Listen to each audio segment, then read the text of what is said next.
Cleaning the filters on your Shark Apex UpLight corded vacuum is easy. Before performing any maintenance, be sure to unplug the vacuum. Your vacuum comes with 2 premotor filters and 1 postmotor HEPA filter. To access the premotor filters, first remove the dust cup and set aside. Remove the foam from the filter frame to wash separately. The felt filter is built onto the filter frame. To clean the HEPA filter, press the button on the base of the pod to release the filter cover. Next, push the front tab to release and remove the HEPA filter.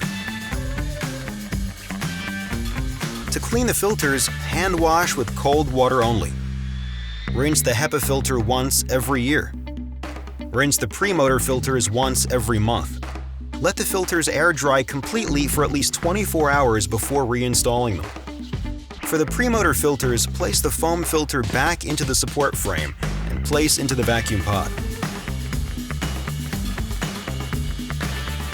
Lastly, install the dry HEPA filter back into the pod and reattach the cover, bottom first, to close. Maintaining your vacuum on a regular basis will improve the cleaning performance in your home. For additional support, visit sharkclean.com.